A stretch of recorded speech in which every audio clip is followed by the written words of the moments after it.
ओम हरि ओम ओम नमो दिव्य महादिव्य शिवाय सत्यम नमः नमो प्रकृते भद्राय नीता प्रणता सुताम जयंती मंगला काली भद्रकाली कपालिनी दुर्गा क्षमा शिवा धात्री स्वाहा सुधा नमस्ते या श्री स्वयं सुकृत नाम भवने च लक्ष्मी पापात् नाम तुभ्यां हृदयेश बुद्धि श्रद्धां सतां कुलजन प्रभो लज्जां तां त्वां नताशं परिपालय देवीशं जयंती मंगला काली भद्रकाली कपालिनी दुर्गा क्षमा शिवा धात्री स्वाहा स्वया सुधा नमस्ते या श्री स्वयं सुखद नाम भुवनेश लक्ष्मी पापात्म नाम कृद्यां हृदय बुद्धि श्रद्धां सुतां कुलजन प्रभो लज्जां ताम तम नताशं परिपालय देवीशम। सज्जनों, आप देख रहे हैं अनंत पत्र न्यूज़ चैनल पर श्रीमद् भागवत देवी भागवत महापुराण की कथा। आज प्रथम स्कंद की कथा है। सूत जी कहते हैं कि हे ऋषियों, श्रीमद् देवी भागवत कथा का श्रवण करने से पहले ज्योतिषी को बुलाकर शुभ मुहूर्त का निर्धारण करना चाहिए। देवी के प्रसन्नता के लिए चारों नवरात्र में श्रीमद् देवी भागवत की कथा सुननी चाहिए। संभारत त्रादृशं कार्यम विवाहादौ च यादृशं नवाह यज्ञे चाप्यस्मि विंध्येयम तत्मनो बुधई। जिस प्रकार विवाह आदि में उत्साहपूर्वक व्यक्ति अपने धन और मन के साथ संलग्न होता है, उसी प्रकार बुद्धिमान मनुष्य को यत्नपूर्वक श्रीमद् देवी भागवत महापुराण का कथा श्रवण करना चाहिए। चाहे सूर्य की उपासना करने वाले हों, चाहे गणेश की उपासना करने वाले हों, या चाहे शैव हों या वैष्णव संप्रदाय के लोग हों के उपासक हों, सभी इस कथा के श्रवण के अधिकारी हैं। वक्ता का क्या लक्षण होना चाहिए बताया गया है। ब्राह्मण्यो देवता भक्त कथासार परायण उदारो लोलुप्तो लुपो नम्र श्रोत्राहिंसादिवर्जित। कथा विश्राम के पश्चात ग्रंथ कथावाचक दोनों की पूजा करनी चाहिए। वक्ता द्वारा दिया हुआ प्रसाद अवश्य ग्रहण करना चाहिए। जो व्यक्ति नित्य कुमारी कन्याएं सुहागिन स्त्रियों ब्राह्मणादि को भोजन कराता है, उसकी कार्य सिद्धि अवश्य हो जाती है, इसमें कोई संदेह नहीं है। किसी भी प्रकार की त्रुटि अगर हो जाए तो उसके शांति के लिए कथा समाप्ति वाले दिन विष्णु सहस्रनाम या गायत्री सहस्रनाम का या गायत्री मंत्र का या दुर्गा सप्तशती के नवाड़ मंत्र का जरूर जप करना चाहिए। सर्व चैतन्य रूपा तमात्माम विद्या च धीमहि बुद्धिम या न प्रचोदया। सोनू जी कहते हैं, सूर्य जी आपने भगवान व्यास जी के द्वारा रचित 18 पुराणों का सम्यक अध्ययन किया है। आप कृपा करके श्रीमद् देवी भागवत की कथा सुनाएं। आपने ये बताया कि पुराणों में श्री देवी भागवत 5वां पुराण है और वेद के समान पवित्र है। हे सूत जी महाराज, कृपा करके आप हमें समस्त कथाओं का सार श्रीमद् देवी भागवत महापुराण अवश्य सुनाएं। श्री सुखदेव जी महाराज कहते हैं, हे शौनकादि ऋषियों, आपने जो प्रश्न किया है इससे सारे जगत का कल्याण निहित है। मैं विस्तार से आपको श्रीमद् देवी भागवत महापुराण की कथा सुनाऊंगा। यह श्रीमद् देवी भागवत महापुराण अत्यंत पवित्र है। इसमें 18,000 श्लोक हैं और 12 स्कंद है। 318 अध्याय है। सर्ग प्रतिसर्ग वंश वर्णन मनवंतर तथा वंशानुचरित, इस प्रकार पुराण के ये 5 लक्षण हैं।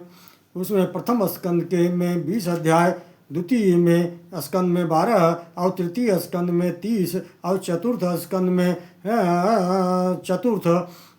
25 अध्याय, पंचम स्कंद में 35 अध्याय, छठवें स्कंद में 31 अध्याय और सप्तम में 40 अध्याय और अष्टम स्कंद में तत्व संख्या के आधार पर 24 अध्याय हैं। नवम स्कंद में 50 और दसम स्कंद में 13 अध्याय मुनि अध्याय हैं। मुनि व्यास जी ने कहे हैं, इस प्रकार हे मुनिगण, एकादश स्कंद में 24 और द्वादश स्कंद में 14 अध्याय बताए गए हैं।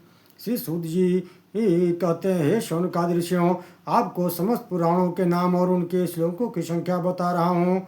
उनमें 2 म वाले अक्षर में मत्स्य पुराण और मार्कंडेय पुराण और भ वाले अक्षर में भविष्य पुराण और भागवत पुराण, और ब्र वाले अक्षर से ब्रह्म ब्रह्मांड और ब्रह्म वर्त पुराण, और व वाले में वामन विष्णु वायु और महापुराण, अ वाला अक्षर से अग्नि पुराण, ना वाले अक्षर से नारद पुराण, प से पद्म पुराण, और लिंग से लिंग पुराण, और ग से गरुण पुराण, और कु से कूर्म पुराण, अस्क से स्कंद पुराण। ये पृथक पृथक कुल 18 पुराण कहे गए हैं। इन सबको मिलाकर लगभग 5 लाख श्लोक होते हैं।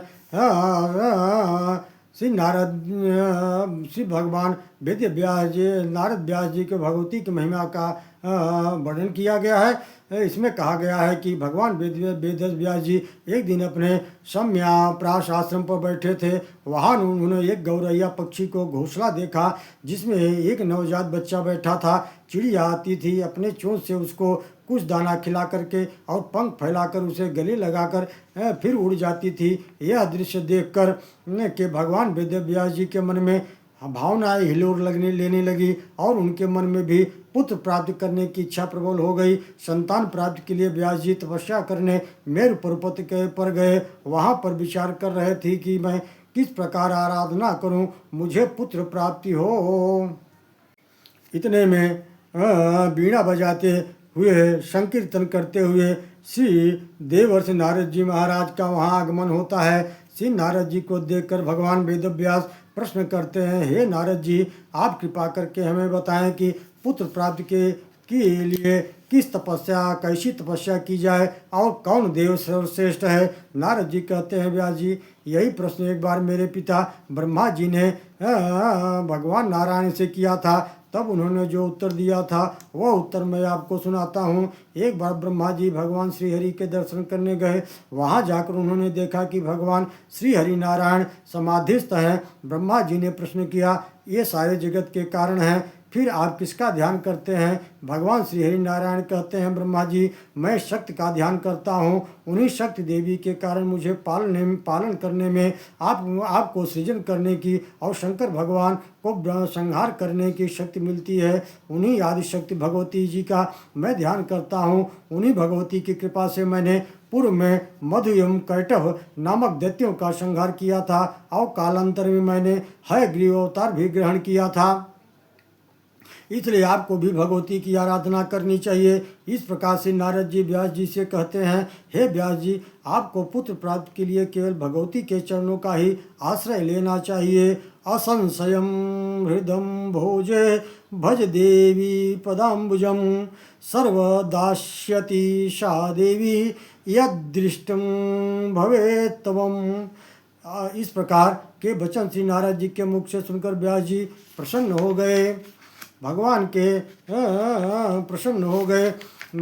के हयग्रीव अवतार की कथा है। आइए कथा की तरफ चलते हैं। 5वें अध्याय में भगवान के हयग्रीव अवतार का वर्णन किया गया है। श्री शौनकादि पूछते हैं, हे सूत जी महाराज, वे भगवान श्री हरि हयग्रीव रूप में कैसे प्रकट हुए, कृपया मुझे विस्तार से सुनाइए। श्री सूत जी महाराज कहते हैं, हे ऋषियों, एक समय की बात है जब भगवान विष्णु ने 10,000 वर्षों तक युद्ध किया और तो युद्ध के पश्चात वह बहुत ज़्यादा थक गए थे। वे एक प्रत्युषा चढ़े हुए धनुष को स्थिर करके अपनी गर्दन को उसी पर टिका कर लेट गए। इधर सभी देवता एक यज्ञ करना चाहते थे और यज्ञ बिना भगवान विष्णु के नहीं हो सकता था, क्योंकि यज्ञ तो नारायण का ही स्वरूप है। उसी समय सभी देवता वहाँ आ गए। उन्होंने आकर के देखा कि भगवान विष्णु सोए हुए हैं। सभी देवता ने ब्रह्मा जी से प्रार्थना की कि कृपा करके आप इनकी निद्रा को भंग कीजिए। ब्रह्मा जी ने सोच विचार कर दीमक को जन्म दिया और उन्होंने कहा, तुम इस धनुष की डोरी को काट दो। ब्रह्मा जी ने सोचा, जब मनुष्य की डोरी कट जाएगी तो भगवान नींद खुल जाएगी। ब्रह्मा जी दीमक को प्रलोभन देते हुए कहते हैं कि हवन करते समय हवन कुंड के चारों ओर जो भी गिरा हुआ भाग होगा, आज से वह तुम्हारा माना जाएगा। ब्रह्मा जी कितना कहते हैं, दीमक ने पृथ्वी के ऊपर रखे हुए धनुष की नोक को खा गया, जिससे प्रत्यंचा कट गई। और धनुष का सिरा कहीं दूर जा गिरा एवं इसमें भगवान विष्णु का सिर कट कर दूर चला गया। सारे देवता विलाप करने लगे। भगवान विष्णु का मस्तक विहीन विग्रह देखकर सभी देवता विस्मय में थे। बृहस्पति जी के कहने से सभी देवताओं ने महामाया जगदम्बा का स्तुति किया।